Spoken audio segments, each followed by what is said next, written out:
The CEO, known for his quiet demeanor, entered his own dealership incognito. What he overheard a salesman say to a struggling single mother abruptly halted him and initiated an unforeseen sequence of events. Derek Belton appeared unremarkable, certainly not the person who authorized salaries for 137 employees. He wasn't wearing a blazer, didn't carry a briefcase, and he arrived without a driver. That morning, he wore faded Levi's, well-worn sneakers, and a Tennessee Titans cap shading his face. He would be unrecognizable, even to the regional manager he had dined with 2 Fridays prior. He parked his black 2011 Honda Accord a short distance away. It wasn't a necessity. He possessed the means for a garage full of luxury vehicles. However, today was not about displays of wealth. He walked the additional block quietly, noticing the texture of the pavement with each footfall. As the dealership appeared, the signage, crisp and prominent, displaying Belton Auto Group across the glass, caused him to hesitate. His name. But what was happening beneath the surface? The concerns had initially surfaced as quiet remarks. A customer in Murfreesboro reported being sold an extended warranty she didn't comprehend. A family in Franklin alleged their monthly payment differed from the agreed-upon amount. These were minor issues. However, they caused Derek to question things. This location in Charlotte, Tennessee had consistently been a high-volume dealership. It specialized in mid-range vehicles and enjoyed strong sales. People trusted this dealership, or they once did. The showroom doors opened as he entered. The air held the scent of coffee and Armor All. A bell chimed above him, yet no one acknowledged it. Derek surveyed the area. There were 3 sales desks and 2 salesmen engaged in conversation by the corner water cooler. A woman managed the reception desk, absorbed in her phone. He appeared unremarkable, and that was his intention. He began his assessment in the service bay. It was quiet, the technicians working diligently, focused on their tasks. He observed nothing unusual. He proceeded through the customer waiting area, observing a man browse a magazine as his daughter entertained herself on a damaged iPad. He received no assistance. There was no greeting, not even a simple acknowledgement. He approached the line of Camrys situated near the glass wall. A couple stood close by, engaged in a conversation with a salesman whose speech was rapid and overly enthusiastic. The older man appeared displeased. The woman seemed bothered.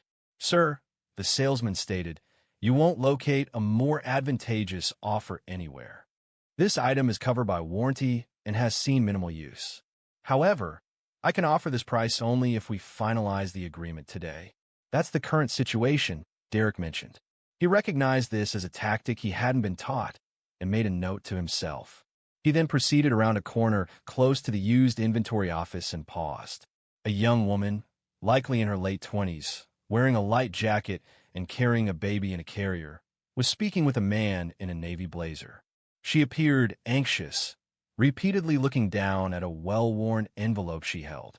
It likely contained pay stubs or a bank statement. The salesman presented himself with an assured, perhaps overly confident, demeanor, speaking with charm and certainty. "You're receiving full coverage for the first 3 years?" the salesman stated. "Bumper to bumper plus powertrain. If anything breaks, even the air conditioning, it's covered." That was inaccurate. And the $895 fee I referenced, that's standard practice. We apply that to all our transactions. It covers a comprehensive pre-delivery inspection, interior cleaning, and anti-theft VIN etching. Derek paused. VIN etching? That practice had been removed from the dealership's process 3 years prior. And warranty coverage? No, that wasn't consistent with the terms. He had personally revised those contracts to ensure greater honesty and transparency. His pulse decelerated.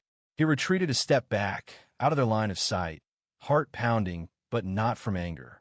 It was disappointment. This was his business. This was his name.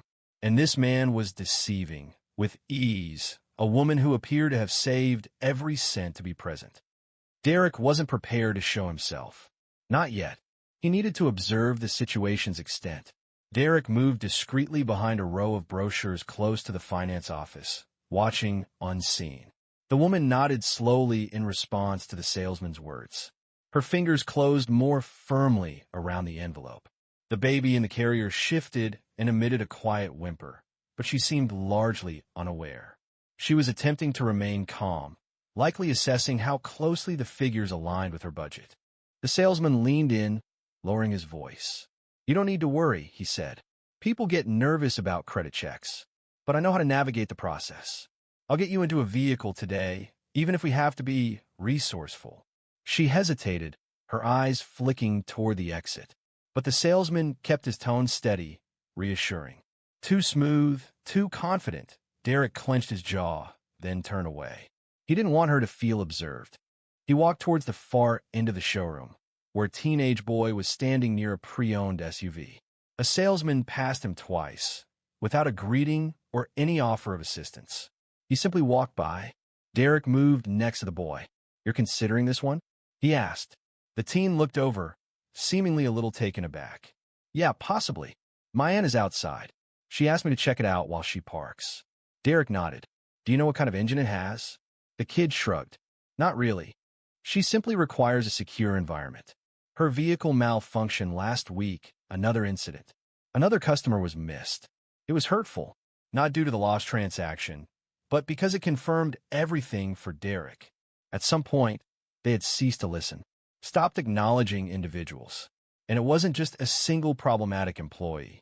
It was a prevailing attitude, a recurring behavior. He proceeded towards the reception desk. The woman still hadn't looked up. She tapped her screen, chewing her gum, scrolling. Derek positioned himself in front of her, simply to gauge the situation. 10 seconds elapsed. Then 20. At last, she raised her head and blinked. "Oh, do you have an appointment?" "No," Derek replied calmly. "Just browsing." She responded with a languid smile, gesturing vaguely towards the floor. "They'll get to you." They did not. For the subsequent 30 minutes, Derek moved between various departments. The only assistance he received came from a young lot attendant named Trevor, who appeared to be no older than 19. He noticed Derek close to the service entrance and offered, "Sir, do you need anything? We have water inside. I can get you a brochure if you're interested in the new hybrids." Derek smiled and replied, "I'm good. Thank you." He then asked, "What's your name?" Trevor responded, "Trevor." "Do you like it here, Trevor?" Trevor paused. "It's all right. People can be rude. Not just customers, but sometimes managers too. I prefer to keep to myself." "Do they treat customers fairly?" Trevor looked down. Most of the time. There was no bitterness in his tone. Derek placed a reassuring hand on the kid's shoulder. "Be careful who teaches you what," he advised. Trevor looked at him, then nodded. Before Derek could say anything further, a familiar laugh came from the glass hallway. Brent Collar, the salesman, was now leading the young mother toward a side office. Her name tag said Brent Collar. She appeared overwhelmed, holding her papers tightly. Derek kept a discreet distance as he watched. Brent paused before the office door, retrieved paperwork from a file, and announced, "Here's the first quote. It's going to appear high initially, but please don't worry. I'll adjust it once I input your information into the system. This is our standard procedure." Derek moved nearer, feigning interest in a flyer on the wall. From his position, he observed the quote. The figures were inflated. Listed were charges for warranty, dealership fees, VIN etching, and a maintenance guarantee, all non-standard and unapproved. This was everything Derek had worked to eliminate years prior. Brent, however, did not appear to be a person apprehensive about disregarding regulations. He presented as someone who believed no one was observing. Brent indicated for the woman to take a seat. She settled into the chair, moving her baby's carrier to the floor nearby. The little girl made a soft whimpering sound and kicked gently, yet Brent did not even look down. His gaze remained focused on the documents he held, turning pages, emphasizing sections, and drawing circles. Each action appeared rehearsed, refined, and routine. "We're going to structure this to ensure your monthly payment stays under $350, he stated. The woman offered a slow, cautious nod. "What's your name again?" he inquired, barely looking up. "Monique," she replied. "Monique Ellis." Derek stood just outside the office, back against the wall, feigning interest in the certified pre-owned display. He overheard every word. Brent smiled. All right, Monique, you're going to love this. You're approved for a 2019 Corolla. Excellent condition, low mileage. That's a significant advantage. We remain committed to your protection. Therefore, we're providing a 3-year full coverage plan. This includes everything from the engine to the electronics. Roadside assistance is also included should you lock your keys in the car. That level of peace of mind? Priceless. Derek's hand slowly curled into a fist by his side. However, there was no such plan, not like Brent described it. And the quote, the one he'd caught a glimpse of earlier, had extra charges tucked in every margin. Some of them were outright fiction. Monique adjusted in her chair. So, is all of that included in the price? Brent offered a warm, reassuring smile. It's all part of your protection package. We simply itemize it separately on the form. This simplifies things for the finance office. He continued, speaking rapidly and with excessive confidence, gesturing with a pen as if performing a magic trick. He even produced a calculator to minimize the appearance of the payment amount. For example, without the package, your monthly cost would be $384. With the included safeguard, the price reduces to $349. More manageable, isn't it? Derek scrutinized the figures. That calculation appeared illogical. It seemed like a deceptive tactic. He couldn't fathom how Brent maintained his composure. But it was evident this wasn't his first presentation. Then Monique posed a question that silenced the room. Do you believe I could return tomorrow? She inquired softly. I simply want to ensure I fully grasp everything first. Brent's demeanor subtly altered, a nearly imperceptible change. His jaw tightened briefly. However, he quickly regained his composure, adopting a more affable tone. I completely understand, he said smoothly.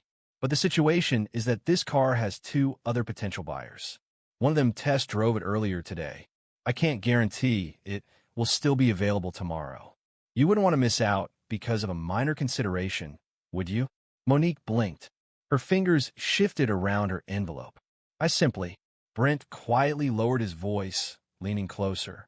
Listen, I've witnessed individuals leave, intending to consider it further overnight. Then the car was gone, and they were facing a situation that was more difficult and costly. You deserve something better, and this is it. He pushed the documents across to her. That was the end of it. Derek entered the office, maintaining a calm but resolute tone. That doesn't sound like the protection plan we provide, Brent said, blinking. Monique turned to Derek, appearing surprised. Brent quickly regained his composure. Pardon me? Derek repeated, the plan you're describing doesn't exist, not in that form. Brent lifted an eyebrow, assessing Derek. Do you work here? Something like that. Brent chuckled dryly. Look, I don't know who you are, but I've been here for 4 years. I know the packages inside and out. Derek pointed to the quote. Show me where it says full electronics coverage. Show me where VAR and etching is required. Show me the breakdown. Brent hesitated. It's in the system. Finance will explain it better. No, Derek said flatly. You explain it right now. Monique rose slowly in front of her, holding her baby close. Brent's face flushed. I don't have to deal with this. You're not even. But he stopped speaking. The general manager had just appeared behind Derek, his eyes wide. Mr. Belton, the manager said. Brent's mouth dropped open. Derek didn't smile, didn't say a word. He turned toward Monique. I'm sorry, he said softly. This isn't how we treat people. Not here, not under my name. But this wasn't over, not yet. The repercussions extended beyond a single falsehood. The room seemed to contract the instant the name, Mebleton, was spoken. Brent's complexion turned ashen. His assured demeanor disappeared, as if it were vapor on a chilled surface. Monique looked back and forth between the 2 men, bewildered, still cradling her baby, uncertain of the situation she's entered. Derek subtly turned to the general manager, standing in the doorway. He requested a conference room, speaking softly. Jeff Lorman, the manager, a man with a flushed face, nodded and indicated a hallway located at the rear of the showroom. Derek turned to Monique and spoke in a quiet, reassuring voice. Please come with me. I want to correct this. She paused briefly, then followed. Her movements were deliberate but hesitant. The baby began to stir again, perhaps reacting to the palpable tension. As they passed the workstations, The entire level appeared to become silent. Telephones ceased their ringing, and conversations were interrupted. Several employees glanced over their workstations and angled towards one another, speaking quietly. Trevor, the lot attendant from earlier, positioned himself close to the entrance and offered Derek a knowing look, but remained silent. Within the compact, glass-enclosed conference room, Derek drew out a chair for Monique and settled opposite her. Jeff entered behind them, appearing noticeably uneasy. Brent followed, attempting to seem unconcerned but without success. He folded his arms and rested against the distant wall. Derek took the folder Brent had put on the table. "Is this the quote you gave her?" he asked, not looking up. Brent moved slightly. "Yes." Derek opened the folder, laid out the pages, and circled several numbers with a pen from the table's holder. "Explain these," he said. Brent sat up straighter. "Look, I don't know why I'm being questioned." "Explain them." Brent paused. He looked at Jeff, hoping for support, but Jeff avoided his gaze. "I mean, those are standard charges. Everyone includes them. Do you have documentation showing these fees were authorized?" Derek inquired. "They should be in the system."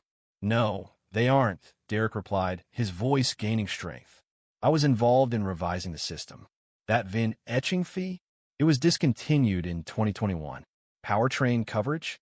It's limited to 5 years, not the comprehensive coverage you advertised. You added more than $2,000 in fabricated fees to a customer who came here simply trying to purchase a secure vehicle for her baby." Monique's hands trembled a little as she listened, but she did not speak. Her gaze remained on the document. "You stated the payment would be $349, Dara proceeded. "That is achievable only if she provides a down payment you failed to disclose. Furthermore, the interest rate you presented to her is inflated by a minimum of 2.5%. You are not just misleading Brent, you are being dishonest." Brent moved away from the wall and straightened.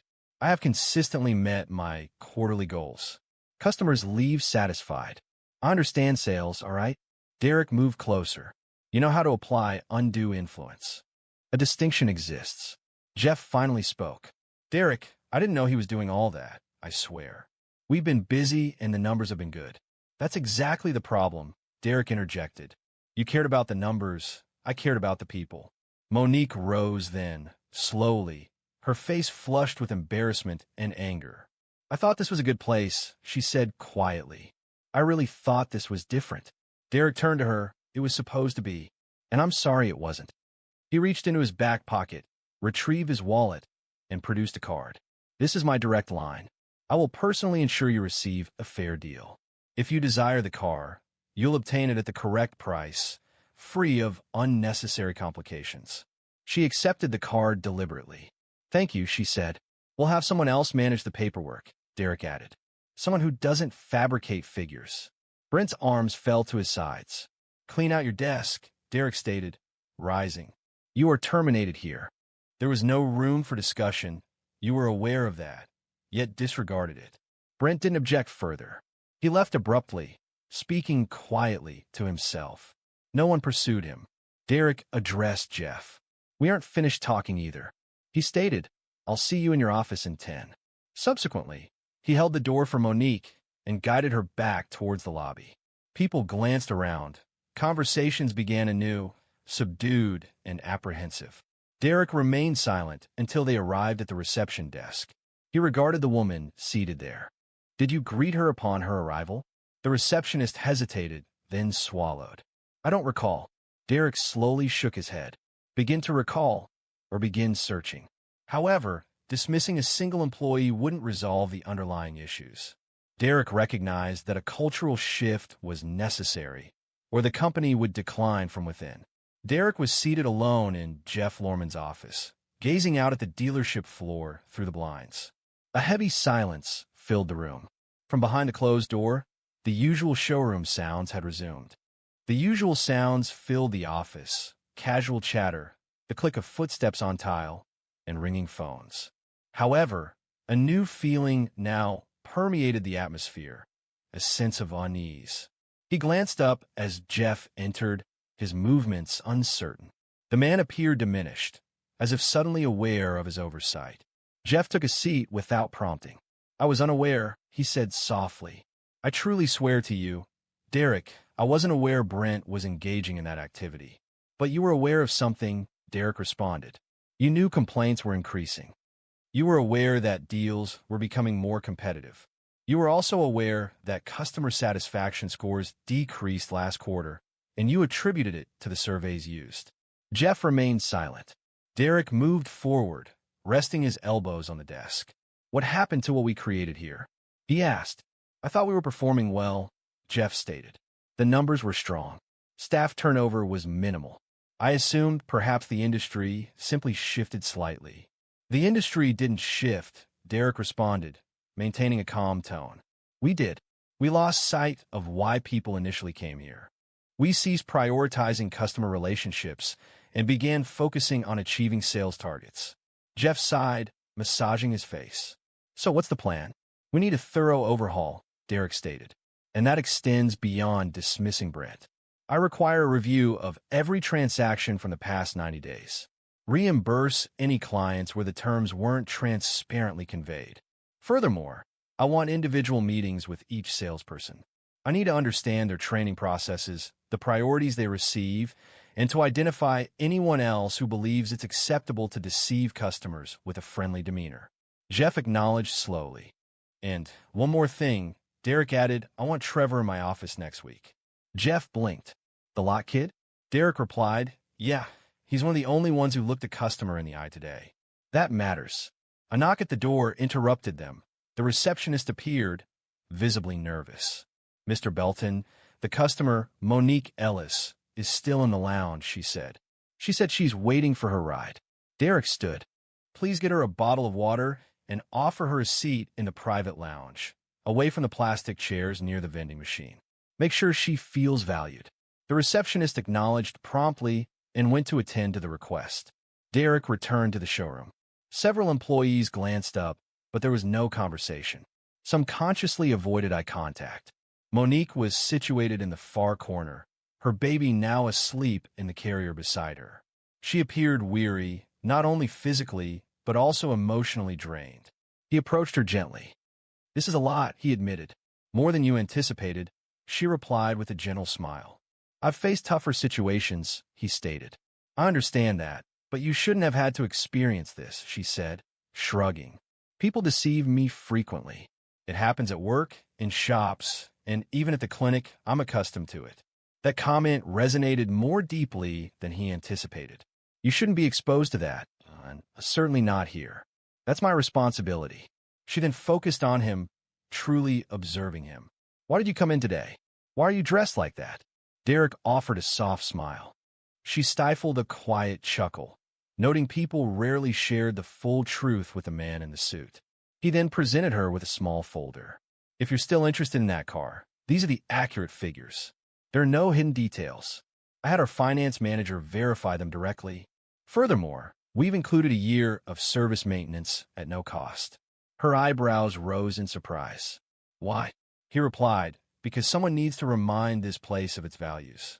Shortly after, a silver hatchback, distinguished by a missing hubcap, arrived to take her away.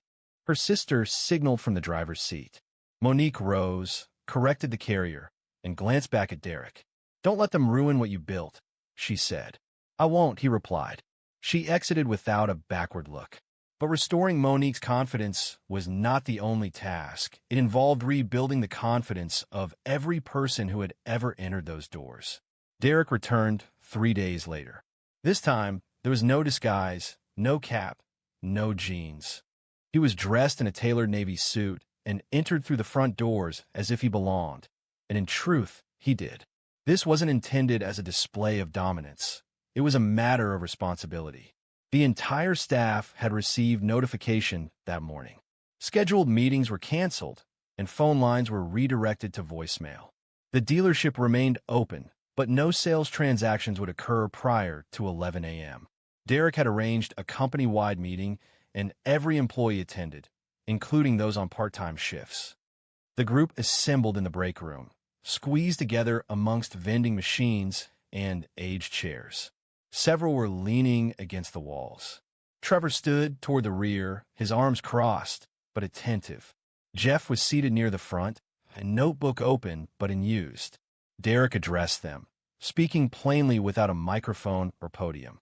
I established this company in 2004, he began, not through investors or a franchise agreement, but with a used car lot situated behind a barbecue joint in Murfreesboro. During the first week, I sold 3 cars, personally washing each one. Some individuals quietly expressed amusement. At that time, I wasn't sure if I would succeed, but I possessed 2 valuable assets: my reputation and my commitment to honesty. I consistently ensured I could fulfill any promise made and avoided dishonesty when closing deals. The atmosphere in the room was now quiet. However, a significant shift has occurred, he continued. This isn't limited to a single salesperson. It's about how we compromise on minor details and prioritize speed over customer care. We've begun to see individuals as sales goals rather than human beings. That's not what I built. That's not who we are. He looked around the room. If you've ever included an additional charge because you believed you could, if you've ever hurried a woman out the door because she didn't appear to be able to afford our services, if you've ever spoken condescendingly to someone simply because you were able, today marks a turning point. A few people visibly expressed discomfort. You have a choice, he said. The situation demanded a resolution, either assistance or a new employment opportunity. Silence followed, then a voice spoke up. It was Trevor, Mr. Belton, and Derek turned to him. Yeah, Trevor said, appearing nervous, but proceeding anyway. What if some of us were performing well, but no one acknowledged it? Derek smiled. Then we need to start noticing. Starting today, he walked over and handed Trevor a small envelope. Inside was a letter of promotion, from lot attendant to junior sales associate, including full training and benefits. Trevor blinked.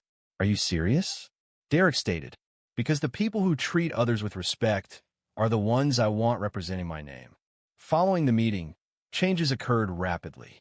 Brent's deals were reviewed. 5 of them necessitated full or partial refunds. Monique's case served as the focus of a training seminar. Every single manager was obligated to participate in a 3-week ethics and customer care workshop. Derek even re-engaged a retired employee. Arlene Cupp, a direct woman in her 60s who previously managed the front desk, had departed 2 years prior, citing a change in the atmosphere. She was now the new head of customer relations. Arlene's initial action involved installing a glass wall separating the sales desk and the finance office, ensuring transparency in all communications. Derek walked through the lot that Friday, observing the staff's interactions. A subtle shift permeated the atmosphere, not flawless, but calmer, more deliberate, stemming from understanding rather than apprehension. He observed a young salesperson patiently explaining trim-level differences to an older gentleman, ensuring he was heard. This detail, absent from any spreadsheet, held greater significance than any monthly performance goal. Arlene approached. It appears they recall their employer, she remarked, and rightfully so. Derek responded, stating he wasn't leaving, although one element remained. The core reason for this endeavor needed to be revisited. That Sunday morning, Derek was seated on the porch of his mother's former residence in Jackson, Tennessee. The sun had just begun to rise, and the air retained the stillness of the early hours. He took his coffee slowly, looking out at the yard he previously mowed every Saturday during his teenage years. Years had passed since her passing, yet the atmosphere of the place remained unchanged. Now, it belonged to him, recollection solidified in brick and wood. He retrieved a photograph from his jacket pocket, the image faded with curled edges. The picture showed him, no older than 10, standing next to his mother before a dull, rust-colored Oldsmobile. Her smile was broad and proud, not due to the car's newness as it wasn't, but because it was hers. That marked the day she purchased her first vehicle independently. He recalled how she, a nurse, managed without a co-signer or assistance, relying solely on her paycheck and a salesman who painstakingly explained each document before she signed. Derek remembered her meticulously verifying every detail. He remembered her asking questions, even when her voice wavered, and how the man behind the desk never made her feel inadequate for doing so. He remembered that. And now, decades later, he occupied the man's position behind the desk. He was the man whose name appeared above the showroom. He was the person who influenced every customer's experience upon entering. He looked at the picture once more. That instance profoundly impacted him, teaching him that dignity wasn't something acquired through wealth. It was something inherent, deserved simply by being present and making an effort. The world hadn't been kind to his mother, but on that day, she received recognition, and he carried that with him. Returning to the dealership the following week, Derek requested a new plaque be installed by the entrance. The message stated that we treat each customer as if they were purchasing their first car, demonstrating dignity, patience, and honesty. It wasn't intended for widespread attention or media coverage. The goal was for every employee to read it daily. Trevor read it every morning, first thing. Monique returned a month later to have her car serviced. She entered wearing a hoodie, holding her daughter, and smiled upon seeing Trevor at the desk. "You remember me?" she asked. He smiled in return. "Of course I do. We had her in that silver Corolla, correct?" She affirmed. "She's performing well." They continued their conversation briefly, covering minor details, and the interaction felt comfortable, because now it felt natural. Derek observed from his office, unnoticed, simply watching. He didn't require attention. He desired none. The focus wasn't on him. The purpose was this: you don't establish a successful business solely on profit. You build it on trust, on the manner in which you treat people when you believe no one is observing. He learned that from his mom. He communicated this to others via Brent. And now, with each handshake, each sale, each explanation provided without pressure or misleading information, he was restoring it. Incrementally, deliberately, that's what integrity truly represents. Not something asserted, something safeguarded. For once lost, regaining it demands all your resources. And Derek Belton refused to allow his reputation to signify anything other than honesty. If this story resonated with you personally, if it brought to mind a time you felt disregarded, or a time someone championed you when they weren't obligated to, please subscribe. We have more stories coming that speak to the heart, not just the headline. Two men believed it was amusing to embarrass a mother in front of her children, until a mechanic, wearing a grease-stained shirt, quietly stopped them in front of everyone in the store. Roderick Blaine, 42, hadn't intended to be a hero that evening. He had just completed a long shift at the mechanic shop off Greenwell Springs Road in Baton Rouge. His work shirt still had a faint odor of oil and sweat, and his back felt sore in that familiar, persistent way it did when the weather suggested rain. He intended to quickly purchase a few items: milk, eggs, perhaps some smoked sausage, and return home before his niece completed her homework. She had been staying with him for several weeks while her mom worked the late shift at the hospital. They had established a regular pattern: dinner, cartoons, spelling drills. He didn't even use a card, opting for a handheld basket and a mental list. The store experienced a lack of congestion, yet a palpable sense of unease hung in the air.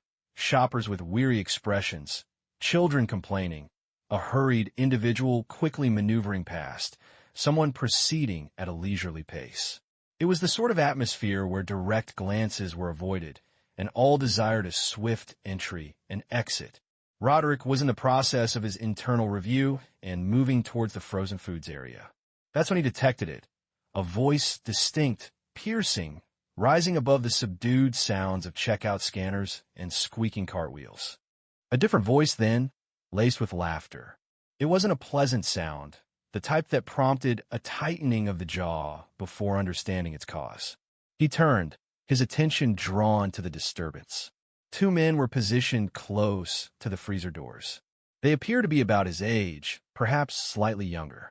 Both wore baseball caps. One had a Bluetooth earpiece, and the other displayed a tattoo extending up his neck.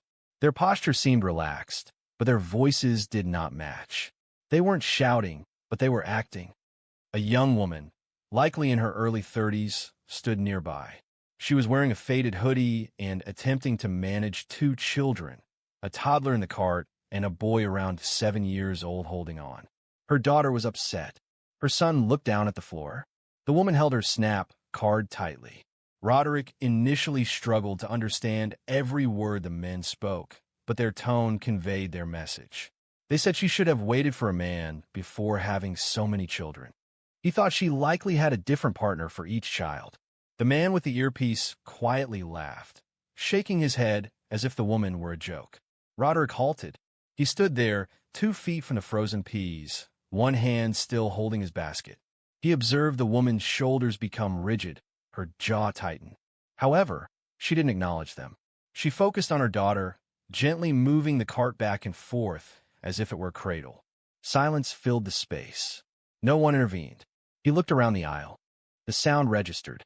A teenage cashier briefly looked up. An older woman close to the produce section stood motionless, feigning interest in a label. The moment lingered, as if everyone hoped it would simply disappear. It did not. Roderick advanced. He didn't move towards the woman, nor towards the man.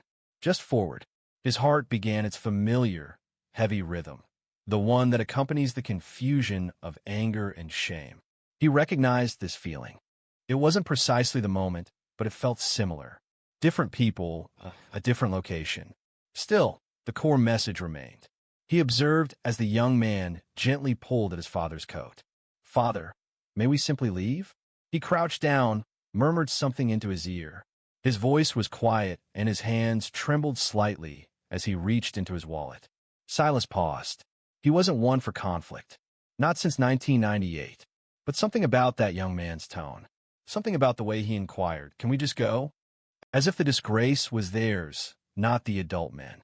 It evoked a feeling within.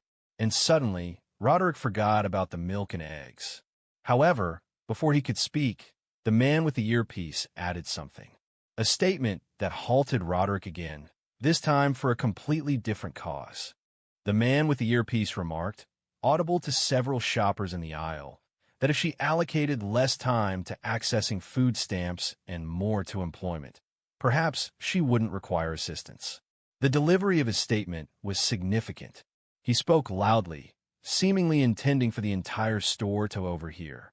The impression was that he aimed to publicly shame her. Roderick's hand tightened around the basket, his knuckles turning pale. He remained positioned back, partially obscured by the end cap displaying canned soups. From his vantage point, he observed the woman's profile. Her cheekbones were prominent, her mouth set in a firm line. She refused to offer them the gratification of a reaction, yet her tension was palpable. Her son held her waist tightly, as if securing her position. The other man, identified by the neck tattoo, bumped his companion and scoffed, "Don't waste your breath. She's probably just going to sell that food to buy a new wig." Roderick blinked. He paused, thinking he might have misunderstood. But no, that was what he had said. Still, no one reacted. The teenage cashier averted her gaze. The woman examining the fruit labels now intently checked her phone. A young man pushing a cart filled with Gatorade steered clear of them, as if avoiding something he couldn't see. It felt as though everyone was attempting to vanish. The mother tried to remain composed. She didn't raise her voice, nor did she succumb to despair. She deliberately gave her card to the cashier, her gaze fixed on the small display as if her well-being hinged on it. The toddler had become still, aware of the strained atmosphere. Roderick released a deep breath through his nose. He was observing a woman being openly humiliated for needing assistance. A woman who, judging by her appearance, seemed to be simply attempting to manage the day with her children fed and her self-respect preserved. Two adult men, appearing as though they'd avoided regular employment for some time, seemed intent on shaming her. The situation felt disturbingly recognizable. He recalled a childhood memory of standing in line with his mother around the age of 8 or 9 at a grocery store off Plank Road.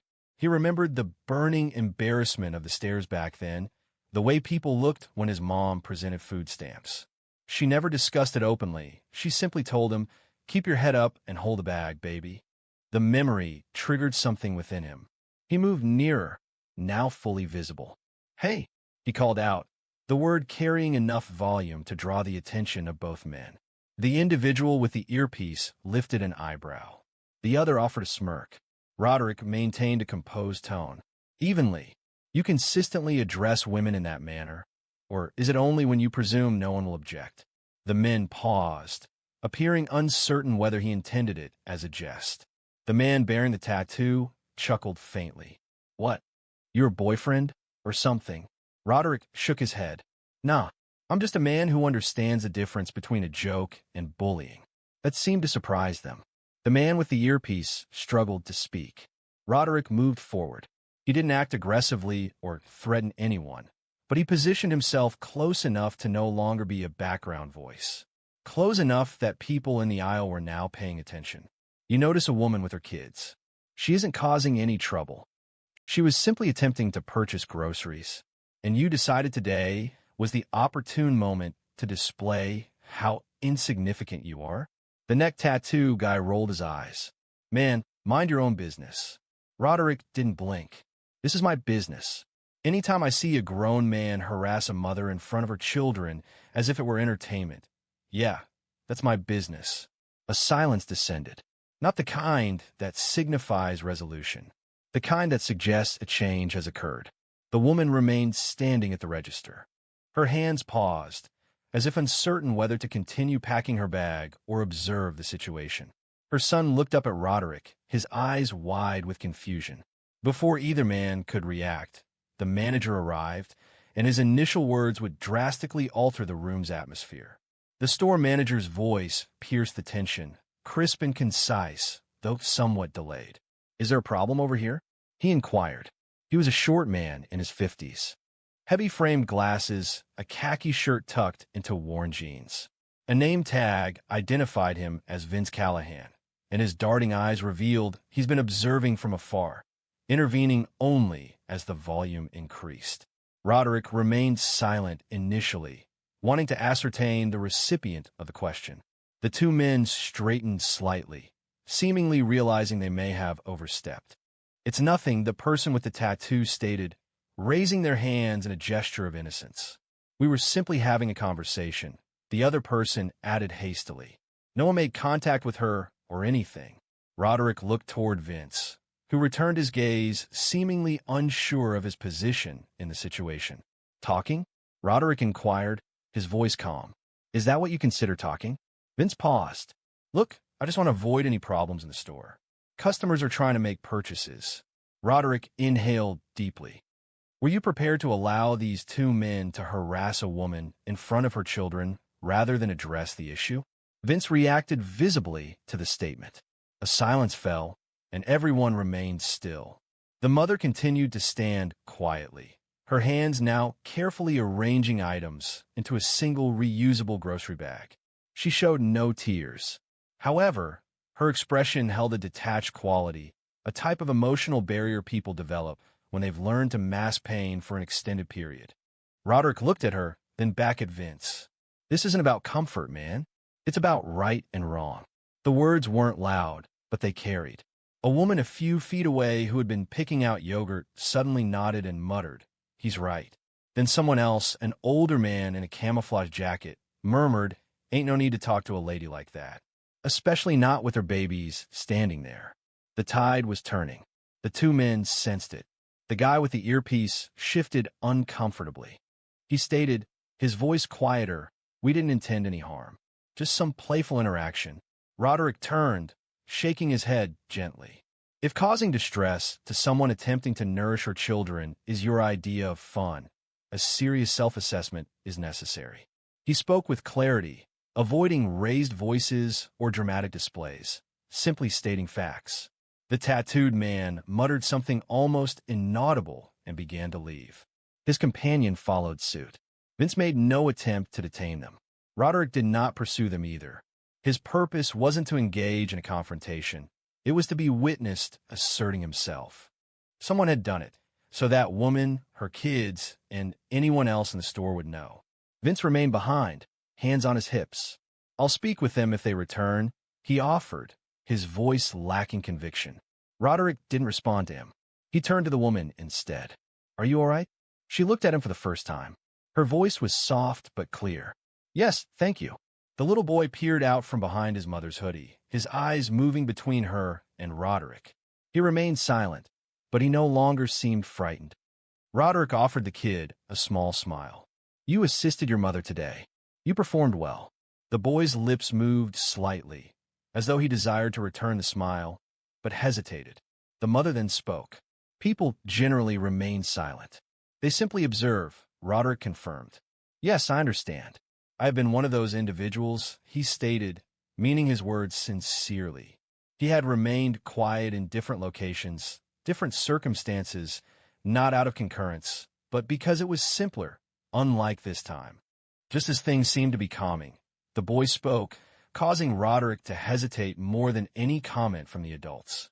Roderick was preparing to take his basket and allow them to proceed without interruption when the boy looked up and quietly asked, "Are you my mom's bodyguard?" The unexpectedness and innocence of the question stopped Roderick in his tracks. The woman immediately turned, her eyes widening. "Baby, please don't say that." Roderick chuckled softly, not in derision, but in genuine surprise. He knelt down to be at the boy's eye level. "No, I'm not your bodyguard," he said, "but I noticed something that seemed amiss. And sometimes, when something is wrong, it's important to speak up." The boy appeared puzzled. "Even if it's not your mother," Roderick paused. "Particularly if it's not your mother." The mother retrieved her bag and reached for her son's hand. "Say thank you," she murmured, her voice remaining calm, but detached. "Thank you," the boy replied.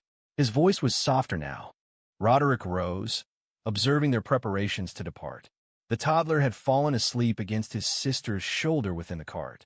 The mother offered him a courteous nod, then refocused on her children and proceeded towards the door. Roderick remained standing for a moment longer, his basket dangling limply in his hand. His anger had subsided. He felt weary.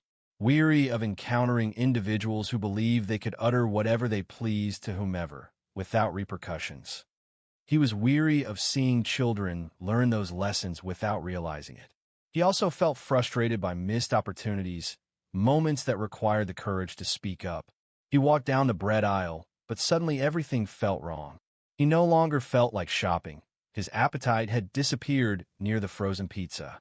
He drifted towards the self-checkout, considering he might just grab a drink, something cold, and leave. As he turned the corner, he saw them once more, the mother and her children, positioned by the vending machines close to the exit. She was searching her purse, likely looking for coins. Her son was sitting on the bench, softly rocking his sleeping sister. Roderick lessened his pace. A portion of him desired to continue walking. He believed he had already fulfilled his responsibility. However, something about her expression. It wasn't fear. It wasn't anger. It was weariness. The kind of weariness that doesn't dissipate with rest. The weariness that accumulates over years of being overlooked, criticized, and disregarded. He moved closer, deliberately. "Got enough for the machine?" he inquired. She looked up, visibly surprised. "Oh, I was just checking if I'd change," she explained, adding, "I told him he could choose a snack if he waited patiently." Roderick reached into his pocket and produced a few wrinkled dollar bills. "Let me assist," he offered. She paused. "I didn't request," she began, but he gently interrupted. "You didn't." "I'm offering," she finished. Her expression subtly hardened. It was pride. It mirrored the clothing his mother used to wear. It was the sort of person who prefers self-reliance, yet recognizes respectful assistance when it's provided. She nodded once, her movement now with less uncertainty. Her son selected a pack of cookies and a juice. Roderick inserted the payment and observed the machine's mechanical sounds as it dispensed the item, resembling a somewhat awkward expression of gratitude. "What's your name?" she asked. Roderick extended his hand. "Tanya. Tanya Wells." A tremor passed between them, a connection felt beyond a simple meeting. Her gaze settled on him, clear and unwavering, devoid of gratitude or obligation. Just even. No response was needed back there, she observed. "I know," Roderick replied, "but I didn't want your son to perceive that silence as typical," she confessed, pausing briefly before directing her attention to her boy, who was eagerly opening a package of cookies, as if it were Christmas. "I hope he remembers your face," she said, and Roderick remained silent. He was at a loss for words. However, before he could leave, Tanya posed a question he hadn't anticipated, causing him to observe her and himself with a new perspective. "You got kids?" Tanya inquired. Roderick was taken aback by the question. It was delivered so casually, as if requesting directions. Yet, the underlying significance felt more substantial than the words suggested. He paused, then offered a slight shrug. "No, not mine anyway. My niece has been staying with me. Her mom works nights at the hospital." Tanya nodded, indicating she understood. "So you're the safe place for somebody?" Roderick hesitated. He hadn't previously considered that perspective. He wasn't intentionally trying to be a safe place for anyone. He was simply providing assistance, doing what was necessary. However, the way she phrased it caused a feeling of constriction in his chest. "Trying to be," he replied. They paused briefly in that unusual area situated between two vending machines and an automatic door, which repeatedly opened and closed as customers passed. The exterior air grew darker. The store's illumination made the location feel colder than it actually was. Tanya carefully removed her daughter from the cart, cradling her in one arm. The toddler shifted, appearing drowsy but making no noise. "You don't speak as if you're frightened," she stated. "I wasn't," Roderick responded. He didn't express a desire for a confrontation. She observed, receiving a slight smile in response. "I've experienced conflict before," he stated. "It hasn't altered much. Words did today."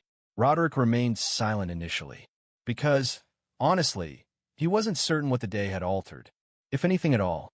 The men departed as if everything were normal. Vince, the manager, offered little resistance. The majority of onlookers simply remained still and watched. However, her son had smiled, and Tanya was still present, standing tall. That surely had to signify something. At that moment, the automatic door opened once more, and the two men from before re-entered. Roderick's body stiffened immediately. Tanya's did too. She held her daughter closer. Her son slid off the bench and moved behind her, as if trying to disappear. However, the men didn't glance in their direction. They kept their gaze ahead, bypassed Roderick entirely, and proceeded toward the rear of the store. Perhaps they would return for beer. Or perhaps they had simply forgotten something. They remained silent. They avoided eye contact. They didn't even acknowledge our presence.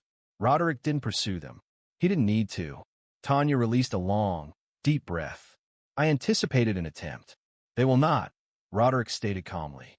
"Not tonight." A few feet away, the teenage cashier, the same one who had averted her gaze previously, was now maneuvering a small cart of returns toward the register. She halted as she passed Roderick. "I observed what you did," she said quietly.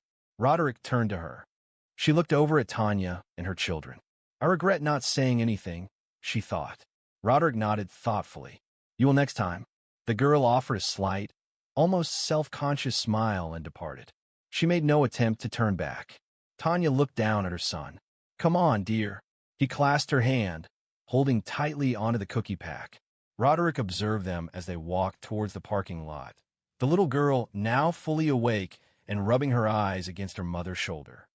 Tanya glanced back once, their eyes connecting briefly. It wasn't a thank you. It wasn't a farewell. Simply a silent recognition, genuine and sufficient. He turned to depart, retrieving his overlooked basket, stepping back to do so. Yet, something felt altered. The eggs could wait. So too could the milk. As he walked out into the night, a personal realization sparked within him, a feeling connected to his past that he hadn't considered in years, triggering a memory with unexpected force. Roderick did not go home immediately. He remained in his truck in the parking lot, with the window rolled halfway down, allowing the warm Baton Rouge air to flow in as the sky transitioned from gray to black. The grocery store lights hummed behind him, fluorescent and seemingly without end, stretching long shadows across the parking lot. He gazed forward for a considerable time, his hands resting on the steering wheel, the engine off, not because he anticipated something, simply thinking, dwelling on a weighty feeling. That boy's question, "Are you my mom's bodyguard?" repeated in his mind, and the way Tanya had said, "You're the safe place for somebody." He hadn't anticipated either of those sentiments to linger, but they had. The recollection that surfaced wasn't dramatic or overwhelming. It was subtle and understated. Perhaps that's why it affected him so deeply. He was 10, waiting in line with his mother at a corner store just outside Port Allen. It was summer, and his shoes were 2 sizes too small. His mother had been working 3 part-time jobs since his dad left. On that day, her EBT card malfunctioned. The cashier, a man with a slicked-back mullet, told her to move aside. Publicly. Next, the man announced, "This woman can't pay." Roderick recalled hearing sighs and shuffles from the people trailing behind them. Someone even chuckled. His mother didn't shed any tears. She simply stood, attempting to understand where things had gone amiss. Her hands had shaken as she entered the numbers on the keypad. Her gaze remained fixed on the screen, as though intense focus might somehow resolve the issue. A man in a gray work shirt, a stranger standing behind them, moved forward and paid. He did so silently, without a word or explanation, simply sliding a 20 across the counter as if it were inconsequential. Roderick also remembered the man's boots. They were scuffed. The clothes were soiled, as if he'd worn them for years. His mother expressed her gratitude 3 times. The man simply replied, "It's all right," and departed. Roderick never forgot that. Not because of the money, but because for one moment someone chose to prevent his mom from feeling insignificant. And now, all these years later, he'd unknowingly become that man. He leaned back in his seat and rubbed his hands over his face. Safe place for somebody, he muttered, half to himself. He hadn't always gotten it right. There had been moments he remained silent when he ought to have spoken, instances where he averted his gaze. But tonight he did not, and that felt significant, not a resolution, but a beginning. He reached into the glove compartment and retrieved the small notebook where he recorded grocery lists and budget details. He turned to the rear, located a vacant page, and penned 3 words. Speak. Stand. Stay. He wasn't certain why he wrote them that way, but it felt correct. Like a prompting, like a key. A collection of teenagers in hoodies walked by his truck, laughing and jostling each other, having just left the store with Slurpees and bags of chips. One of them made eye contact and offered a brief nod of recognition. It wasn't elaborate, just a quick movement of the chin. Roderick returned the gesture subtly. He started the engine. The radio began playing softly, featuring an old Otis Redding song. He allowed it to play for a minute before lowering the volume. As he continued his journey, he observed a city bus stop where a mother and her daughter waited, illuminated by the weak light of a street lamp. The young girl rested against her mom's shoulder, seemingly dozing. Roderick reduced his speed as he rounded the bend. That scene also resonated with him. He thought of so many mothers in this area, striving to manage everything, holding on with worn-out resources, and bearing the burden of groceries, children, and societal expectations as if it were simply an obligation. Sadly, they often go unnoticed. He drove into his driveway, turned off the truck, and paused for a moment. But prior to entering the house, he reviewed the notebook one last time, making a silent vow that would resonate well into the future. Roderick stood on his porch beneath a wavering light bulb. The screen door groaned as he opened it. Inside, the modest house held the scent of aged timber and laundry detergent. Lainey was curled up on the couch under a blanket, a textbook resting on her knees and a pencil in her mouth. She looked up as he entered. "You're gone forever," she said. He dropped his keys onto the side table. "Yeah, I ran into something unexpected." "Like what?" Roderick hesitated. She asked it so casually, unaware that her uncle had just been standing between a mother and 2 grown men poised to overwhelm her regarding a shopping trip. How would you explain that to a 12-year-old so it doesn't feel overwhelming? "I witnessed someone being treated unfairly." I said something. Lainey looked at him. "Did you argue with him?" He chuckled, sounding weary. "No, it wasn't necessary." "Did it make a difference?" He nodded. "It did." Lainey returned to her book, as if that was a sufficient explanation, but Roderick remained standing. He found himself repeatedly recalling Tanya's expression, or her son's inquiry, or the realization that for a brief period that grocery store had served as a learning experience, not only for a frightened little boy or a weary young mother, but for all those within hearing distance, and for him. Roderick had previously believed that demonstrating courage meant confronting situations directly and forcefully, that unless it involved a significant display, it was inconsequential. However, tonight brought a shift in perspective. As his actions were met with silence rather than recognition, they did not become a popular topic. No phones were used. There were no news reports, no widely shared videos. Just a mother, a child, and a man who chose to act instead of remaining silent.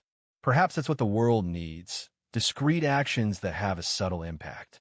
Ordinary individuals who recognize an injustice and voice their concerns, prioritizing integrity over apathy. He entered the kitchen and poured himself a glass of water. His hands remained stiff. He didn't notice until he placed the cup on the counter. Lainey's lunchbox sat on the counter. He opened it, almost automatically, to see if she's left anything behind. Inside, he found a half-eaten apple and a note he's written her earlier that morning. "You got this. I'm proud of you." He paused, looking at it. 4 short words on a sticky note. And she's kept it. That affected him more than he anticipated, because it reminded him that words don't need to be forceful to resonate. They don't have to be flawless to be significant. He returned to the living room, settled beside Lainey, and observed the math homework she was finding difficult. "Do you need some help?" she offered, silently passing him a pencil. While they solved the problems together, he looked at her. This small, brilliant, stubborn girl, unaware of how frequently the world would challenge her and how vital it would be to advocate for those unable to do so themselves. He wished she would retain this memory of him. He wanted her to recognize someone who championed another person, unrelated and undeserving of such action, yet still in need of protection. That's the essence of strength he hoped she'd see. After finishing the final problem, Lainey looked up and said, "You're like one of the good guys, huh?" Roderick smiled. A genuine smile this time. He tried to convey.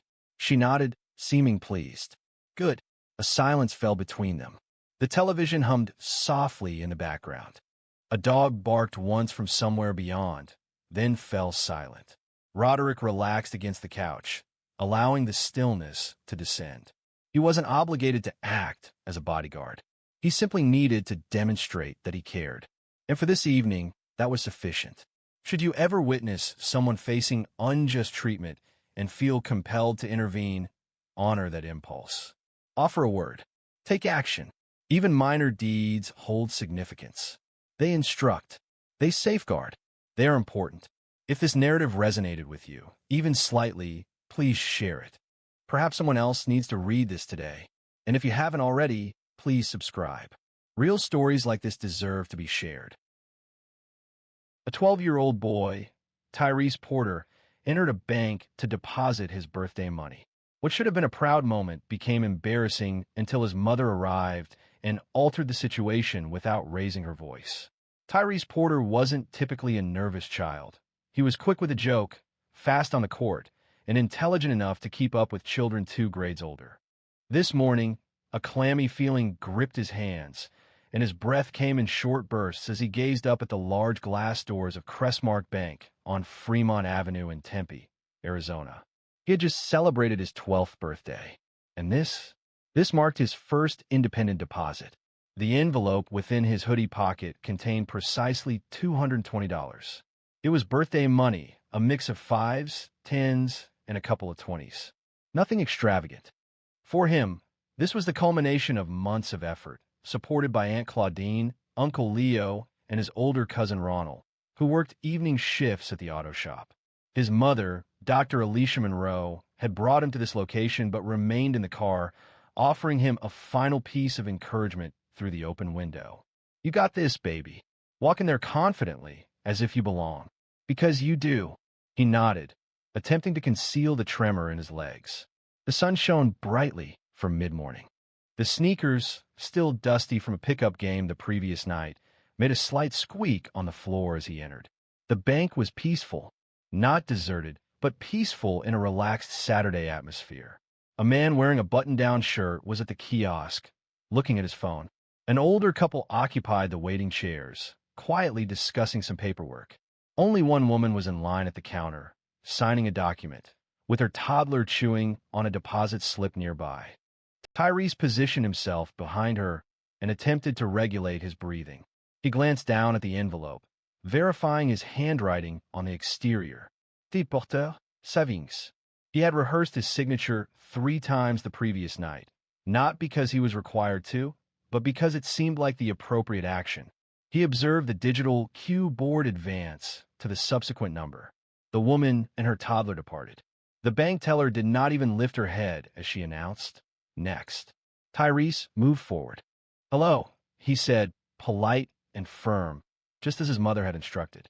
"I'm here to deposit into my savings." The teller's eyes lifted slowly. Her name tag indicated she was Margaret Delaney. She appeared to be in her late 50s, with silver-streaked brown hair and a largely unchanging, tight-lipped expression. She offered no smile, no greeting in return. Instead, her gaze immediately fell upon the envelope he held. "And where did you obtain that sum of money?" Tyrese blinked, uncertain if he had understood her question correctly. "It's my birthday money," he stated, raising the envelope slightly.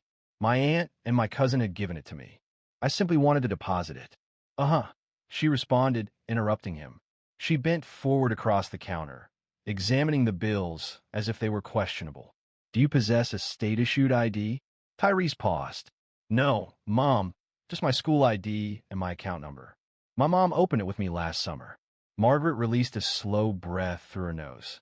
With the tone adults use when they've had enough of dealing with someone, she shifted her gaze toward a nearby colleague, then returned her attention to Tyrese. "I'm going to need to verify all of this," she stated. "You could be anyone, and this could be anything." Tyrese's chest tightened. He looked down at the envelope again, as if it might have somehow changed since he walked in. But it was still just an envelope, still his name, still the money he'd been given, fair and square. "I can give you the account number," he said. His voice remained calm, but it softened. Margaret did not respond. Instead, she turned to pick up the phone near her station. "I'm calling the manager to assist. Please wait." The man at the kiosk had now turned to observe. The older couple whispered something, their eyes moving toward the boy at the counter. Tyrese felt his face flush, and he tried to avoid looking up. He reached into his backpack for the small blue bank booklet his mom had given him. It didn't seem promising, but Margaret no longer focused on him. She was engaged in a phone conversation, occasionally looking his way with a tense expression. Tyrese felt a knot in his throat. This wasn't the plan. However, the moment she ended the call, things began to deteriorate quicker than he could manage. Margaret placed the phone down with a gentle click and directed a sharp look at Tyrese, as if assessing him for a situation he hadn't agreed to. "Someone will be with you in a minute," she stated briefly. She then focused on her computer screen, her fingers tapping as if he'd disappeared from her view entirely. Tyrese stood there, uncertain whether to speak or simply wait. He looked down at the envelope again. It wasn't trembling, but his hands felt rigid now, as if they didn't quite belong to him. The lobby felt colder, not in temperature, but in feeling. It was as if the atmosphere changed when she asked that first question. The man from the kiosk was still observing. One of the tellers was situated a few windows down. There was no verbal communication, but their eyes consistently averted, quickly glancing away each time Tyrese made eye contact. A tall man wearing a dark gray tie emerged from a hallway located behind the counter. His name tag identified him as Kenneth Flores, branch manager. He moved towards Tyrese deliberately, maintaining a polite demeanor but with a reserved customer service expression that concealed his thoughts. "Hi there," Kenneth stated. "Are you attempting to make a deposit?" Tyrese affirmed with a nod. "Yes, sir, into my savings account." He says it's birthday money. Margaret spoke from her desk without looking up. Kenneth briefly glanced at her, then returned his attention to Tyrese. "Do you have an account number on you?" Tyrese provided the small blue booklet and the slip with his account info. Kenneth took them and began typing into a tablet. "I don't have a state ID," Tyrese added, his voice quieter now. "Just school, I'm 12. Kenneth paused for half a second. 12? And you came in by yourself?" Kenneth nodded once. "Yes, sir," his mom said. "Okay, can I take a look at the money?" Tyrese offered the envelope. Kenneth opened it with care, as if handling explosives, and began counting the bills directly at the counter. Meanwhile, Margaret commented, I just thought we should be cautious. You never know these days." Her words felt like a sharp rebuke. Tyrese stopped moving. He wasn't sure if a response was expected. He felt uneasy, but remained still. The issue wasn't precisely her words, but the manner in which she delivered them. It felt as though he was being assessed as a risk, a potential danger, an issue requiring control. Kenneth remained silent, completing his count before turning to Tyrese. 220, correct? Tyrese confirmed with a nod. Okay, I need a moment. I'll verify the account. As Kenneth moved away, Tyrese stood still, the envelope no longer in his grasp. A constriction formed in his throat. He resisted the urge to cry, unwilling to do so in the presence of unfamiliar people. He attempted to recall what his mom always said: "You're not the problem, baby. You're the reason someone else gets to grow today." However, at that moment, it didn't feel like anyone was learning anything. A woman a few spots behind in line appeared as though she might speak. She opened her mouth, then simply looked at her phone instead. When Kenneth returned, he handed Tyrese the slip confirming the account and deposit total. "You're all set," he said. "It's gone through," Tyrese whispered, thanking him. As he turned to leave, Margaret quietly added, "Better safe than sorry." The comment wasn't loud, but it was audible. Tyrese halted his departure. His ears burned once more. He desired to leave, yet also felt compelled to say something, anything at all. Instead, he simply reversed direction toward the exit, suppressing the words he couldn't voice. However, beyond those doors, a pair of eyes had been observing, and they weren't about to remain silent any longer. The glass door opened slowly, and a woman entered, her presence immediately altering the atmosphere. Dr. Alicia Monroe commanded attention without speaking. Her blazer was a crisp slate blue with subtle pinstripes, and her heels clicked across the polished floor with purpose. Alicia carried herself with an air of assuredness. Heads turned, some driven by curiosity, others by a natural response. She wasn't seeking attention. However, she was here for her son. The moment she entered, Tyrese noticed her. His shoulders tightened, not with fear, but with something akin to relief. It was like finding the handle on a locked door. Margaret looked up. Her expression tightened briefly, as if anticipating this moment. Alicia didn't immediately go to the counter. Instead, she walked directly to her son, placed a gentle hand on his back, and spoke to him, her voice low enough for only him to hear. "You okay?" Tyrese nodded, though not convincingly. She refrained from pushing the matter. Instead, she shifted her attention to the counter, making eye contact with Margaret, then Kenneth, who had returned, perceiving a change in the atmosphere. "Good morning," Alicia stated, her voice steady and composed. "I'm Dr. Alicia Monroe. Tyrese is my son." Kenneth adjusted his throat and offered a brief, polite smile. "Yes, ma'am, everything is handled. His deposit has been processed." "That isn't what I'm here to discuss," she responded. Her voice remained level. There was no need to raise it. Each word broke the silence. "I observed my son enter here independently today, displaying pride and readiness to accomplish something adults frequently advise children to do, to be responsible. Rather than receiving guidance, he experienced questioning, doubt, and humiliation." Margaret's face reddened. "Ma'am, I was simply adhering to protocol. Your protocol does not involve accusing a child of suspicious conduct because he arrived with cash on his birthday." Kenneth intervened promptly. "Dr. Monroe, I want to assure you that was not our goal." Alicia turned slightly, her hands remaining still at her sides. "Are you aware of how many accounts my company maintains with this bank, Mr. Flores?" Kenneth moved slightly. "I understand there are 3. Langford Innovations, your personal account, and Monroe Education Group." "That is correct," she confirmed. "I have directly instructed more than 300 young students in this city regarding financial literacy, predominantly black and brown, many of whom are entering environments where they face immediate judgment. Therefore, I am not unfamiliar with this discussion." A silence descended upon the lobby. Even the toddler from earlier had become quiet. Margaret began to speak, but Alicia raised her hand, not to cut her off, but to momentarily suspend the discussion. This extends beyond just Tyrese.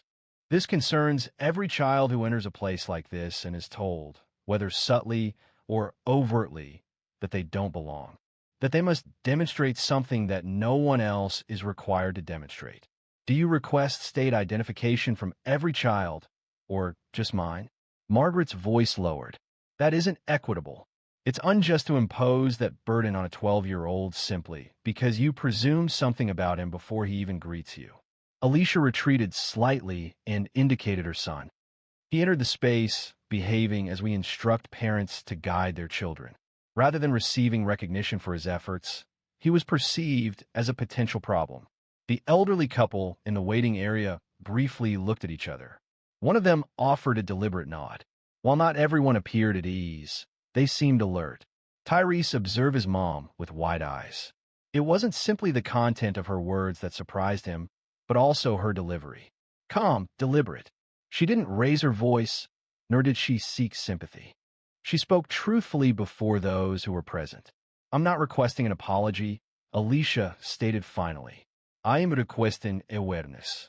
Yet, as the impact of her words became apparent, Tyrese remained silent, as something within him still felt the need to complete what he began. A brief stillness fell over the room. Kenneth stood rigidly behind the counter, his hands clasped together, reminiscent of a school principal delivering a lecture. Margaret's gaze had dropped, focused on a laminated calendar close to her keyboard. The branch was silent, unusually so. However, Tyrese wasn't noticing any of that. He remained looking at his mom. She hadn't spoken loudly. She didn't need to. The way she held herself was striking, as if each word she selected was a brick intentionally set. He understood she was upset. He sensed it in the tightness of her shoulders. Beyond that, she possessed a protective, steady, and unwavering nature. He aspired to emulate those qualities. Tyrese, she stated, turning slightly. He paused, surprised by her question. He had assumed she would manage the situation as she typically did, sheltering him and resolving issues to spare him involvement. However, she was now presenting him with an option. He glanced at the adults behind the counter. He observed the woman who had made him feel like an outsider. He glanced back at his mom, who stood there as a barrier between him and a world that hadn't yet learned how to properly interact with him. He inhaled deeply. I came in here to complete the tasks adults had instructed me to do, he stated. His voice faltered slightly, but he persevered. Preserve my money, manage it independently, demonstrate responsibility. His hand clenched around the unused envelope still folded in his pocket. I wasn't anticipating any festivities or the like, he added. Margaret looked up at him now. Her expression had softened. I had everything needed, my belongings, my account information, and my school ID. I remained composed throughout, even when I couldn't grasp the reason for the different treatment. He didn't explicitly state it was due to my race, wasn't necessary. The atmosphere made the assumption clear. I simply wanted to deposit my money in the bank, Tyrese concluded. That was my only wish. He turned to Kenneth. My hope is that no one else experiences something similar. Kenneth nodded slowly. You're right, and I'm sorry you were made to feel that way. Alicia listened, raising her chin slightly. We should have done better, he added. Margaret, who had been quiet, finally spoke. I misread the situation. I did, and I'm sorry, Tyrese. Her tone softened now, not entirely without defensiveness, but closer to sincerity. The reason for her words, guilt or understanding, remained unclear, but at least she acknowledged it. Alicia didn't respond immediately. She turned to Tyrese once more. Ready? She inquired. He offered a small nod. Not yet. Kenneth appeared puzzled. Is there anything else we can do? Tyrese turned back towards the counter. Can I make the deposit again? A moment of quiet followed. Alicia smiled faintly. Kenneth quietly chuckled. It's already been processed, but we can review it again. Symbolically, Tyrese moved forward and retrieved the blue bank booklet. Kenneth accepted the booklet and retrieved a new deposit slip. Please complete this one, he said. Tyrese took the pen and wrote deliberately, ensuring a steady hand. He presented the slip, and Kenneth stamped it, acknowledging the action even though it held no practical effect. The focus transcended the numerical entries within the system. It represented a symbolic act of recovering what had been unjustly lost. Margaret observed quietly as Tyrese retrieved the slip, folded it into his booklet, and faced his mom again. "All done," he announced. "Let's go," Alicia responded. Yet her gaze paused briefly. On Margaret, then Kenneth, then the young man her son was rapidly developing. But outside, as they entered the bright Arizona sunlight, an unspoken tension remained between them, something that required discussion before they departed. The parking lot was half full, a typical midday pause where heat waves rose from windshields and voices floated from open car windows. Inside the Monroe sedan, everything was still. Alicia closed the driver's side door carefully. Tyrese fastened his seatbelt, then looked out the window for a few silent moments. The building appeared different now, smaller, less imposing. But the feeling of tension in his chest hadn't completely disappeared. "Want to talk about it?" she asked gently. He didn't respond immediately. Why did she look at me that way? Alicia didn't hurry with her response. She reclined in her seat and inhaled, as if she's answered this question previously, but not in this manner. "Because she formed an opinion about who you are before you spoke." "That's unfair." "No," she stated. "It isn't." Tyrese glanced at the envelope once more. Still empty. Still neatly folded. "I haven't done anything wrong." "You haven't?" she inquired. Sometimes the world reacts to perceptions rather than reality. Tyrese remained silent. Then a question arose. Would she have requested all of that if I were a white kid? Alicia's jaw tightened subtly. It wasn't anger, but more like a pain she'd learned to carry so well that it didn't always surface. She responded no. Probably not. They contemplated that reality for a time. It was an uncomfortable feeling. It wasn't meant to be pleasant, but it was truthful. I felt lost for words at that moment. Tyrese spoke softly. "I believe that expressing frustration would only exacerbate the situation." Alicia turned to him. "You performed precisely as expected. You remained composed. You voiced your thoughts when prepared, and you presented the truth." Tyrese made eye contact with her. "You did not appear displeased that I initially remained silent." She shook her head. "No, I felt admiration for you. I still feel admiration for you." He nodded slowly. The tightness in his shoulders began to lessen slightly. Alicia adjusted her seatbelt and focused on the road ahead. "This is the reason I encourage you. Why do I expect so much? Not because perfection is required, but because sometimes that's what people expect just for you to be equal." "I hate that." "I know," she responded. "Me too." A beat passed. "I wanted her to feel embarrassed," Tyrese said. "I wanted her to feel small." "I get that," she said. "But the goal isn't to shrink people down. It's to open their eyes. Let them carry what they've done, so they can choose to do better next time. But what if they don't? Then that's on them, not on you." Tyrese rested his head against the seat. "She didn't offer an apology until you arrived." Alicia observed her son, speaking softly. "Occasionally, individuals only behave properly when they understand that the person they are disregarding possesses influence. It isn't correct. However, it occurs. She ought to have treated me with respect from the beginning." "Agreed." They remained silent for a brief period. A vehicle parked 2 spaces down, and a woman emerged with a boy, approximately 5 or 6 years old, clutching a plastic coin bank. Alicia offered a small smile. "Notice that?" Another parent guiding their child and learning about money. Tyrese gazed out the window. "I hope he isn't subjected to the experiences I faced. I hope someone like you is present when he arrives." That comment brought a smile to Tyrese's face for the first time that day. He looked at his mom. "Do you believe I made a positive impact today?" Alicia hesitated. "I believe you accomplished something few people would do. You entered there with pride. You exited with your dignity. And along the way, you compelled people to confront their own reflections." He gazed back at the building. "Next time I visit, I desire to go alone again." Alicia smiled. "That's wise." As she inserted the key into the ignition, there remained one more lesson Tyrese needed to grasp. Something she'd withheld since the moment he entered that bank. The car emitted a quiet hum as Alicia turned the key, but she paused before driving away.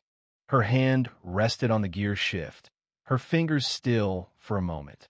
"There's something I didn't tell you," she said, her eyes fixed forward. Tyrese looked over. "About what?" About that bank? About Margaret. He waited. I've been there before, she said a few months ago.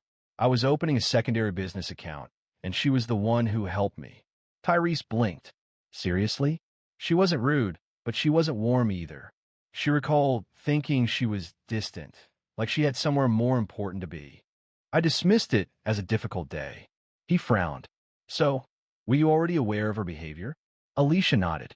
I suspected something, but I didn't anticipate you experiencing the most significant impact. Tyrese glanced out the window again, his jaw clenched. Do you believe she acts this way toward other children? I'm unsure, Alicia responded. However, I recognize what prejudice appears as, masked by a smile or its absence. Tyrese settled back in his seat. He felt frustration, not anger, towards his mom, but rather a burden from the complexity that had enveloped something seemingly straightforward. I don't understand, he murmured. People frequently advise doing the right thing, saving money, being polite, and arriving punctually. Then this occurred. Alicia glanced at him. That's because doing the right thing doesn't always guarantee reciprocal treatment. However, it does mean you're developing something irreplaceable. What's that? Character and memory. The kind that remains with you, so when another child experiences it, you'll know precisely how to react. He paused briefly. Then, will this not be the last instance of this kind of event? Alicia slowly shook her head. Likely not. Tyrese breathed deeply through his nose. That's good, she smiled gently. But next time, the impact won't be the same. You will be prepared, and perhaps the people around you will be more capable too, because you compelled them to confront something they wish to avoid. He examined the envelope, repeatedly opening and closing it as if it were origami. Then he stated, I still want to do it properly. The deposit? You already completed it, she responded, looking at the booklet in his lap. No, I mean return another day. Enter, complete the form, hand it to someone who shows me respect. Alicia's smile widened. You want to repeat the process. I want to conclude things correctly. He said it without pause. Alicia nodded slowly. We will do that when it's convenient for you. Tyrese straightened up. When I do, I won't question my decisions. I'll walk in as if I'm meant to be there, because you're meant to be, she said. You always have been. Don't allow a single moment to diminish you. He considered those words briefly. Afterward, he opened the glove box, placed the envelope inside, and secured it definitively. There's no reason to keep something that's meaningless. She lifted an eyebrow. Are you certain? Yes, I believe I've just made the most significant contribution already, she chuckled. A quiet feeling originating deep within his chest. You truly are your father's son, she remarked. Tyrese smiled. I say that when I'm being clever. You say it when I'm being wise. They departed the parking lot gradually, the bank receding behind them. As the car joined the main road, Tyrese looked down at the deposit booklet one last time before placing it into his backpack. The numbers were visible. However, the most significant aspect wasn't documented. He had acquired it without spending any money. However, before the day concluded, Tyrese had one final statement. It was a truth not found in formal education. They were midway back when Tyrese spoke again. His tone was even, yet his delivery prompted Alicia to look at him. You ever feel tired of having to prove something every time you walk in a room? She didn't respond immediately. The road stretched ahead, flat and unobstructed, the Arizona sun drawing distinct shadows across the dashboard. She understood the importance of thoughtful replies to questions like that. Constantly, she observed Tyrese focused on his hands. I didn't even do anything wrong, he stated. Yet it felt necessary to justify herself, even for a simple deposit. You did, she confirmed. And that's what makes you remarkable, in a positive sense. You entered with honesty and departed with your dignity. You refused to allow them to diminish it. He remained silent for a period. Then, he expressed a desire to not feel anger constantly. You don't need to, she responded. Anger isn't the objective, it's a signal. What follows is what holds significance. Tyrese inclined his head, seemingly contemplating her words. So, how should I handle it? She asked. You must bear it constructively. Allow it to refine you, not to make you unyielding. He nodded. as if processing her advice. Alicia stopped at a gas station, needing to purchase a bottle of water before completing the drive. Stepping from the car, she lightly tossed her keys into Tyrese's lap. Lock the doors if you need to. I won't be long. She then entered the store. For the first time that day, Tyrese found himself alone. This time, he had only his thoughts. He glanced down at the keys, then looked back at the parking lot. It wasn't about the bank anymore. It was about the way people viewed him before he even had a chance to speak. About how his mom had faced challenges he hadn't known existed until today. He felt a sense of needing to stand with more confidence, to shoulder a greater burden, despite the unfairness of it. The car door made a sound as Alicia came back with a chilled bottle of water. She gave it to him silently, returned to the driver's seat, and fastened her seatbelt. Tyrese unscrewed the lid and drank. He said, placing the bottle down, I believe the most difficult aspect wasn't her asking all those questions. It was the expression on her face, as if I wasn't worthy of being present. Alicia nodded thoughtfully. That's the method they employ to make you vanish, she said. Not through words, but through uncertainty, through silence. With that expression, he continued, his voice gaining strength, but I didn't vanish. No, you didn't. She reached out and briefly squeezed his hand, adding, and you won't. Not now, not ever. The remainder of the drive was completed in near silence, but it was a silence that felt substantial, not devoid of meaning. As they arrived at the driveway, Tyrese moved forward and gazed at her. Alicia smiled, as she always did. I'm not just going to remember how they treated me, he stated. I'm going to remember how I responded. That's the lesson, she confirmed. That's what makes you unstoppable. Tyrese opened the door, took his backpack, and hesitated. I think next time, he said, I'll bring someone else with me, such as Jordan or Micah, and teach them how to manage it as well. Alicia's face brightened. That's what leaders do, she said. Tyrese offered a small, assured nod. So, I suppose I'm a leader now. He stepped out into the sun, and this time his footsteps didn't sound nervous or unsure. They sounded like someone who knew exactly where he was going. If this story resonated with you, even in a small way, please don't just scroll past. Share it, discuss it, because every child like Tyrese deserves to enter the world with confidence. And if you're still reading, please subscribe.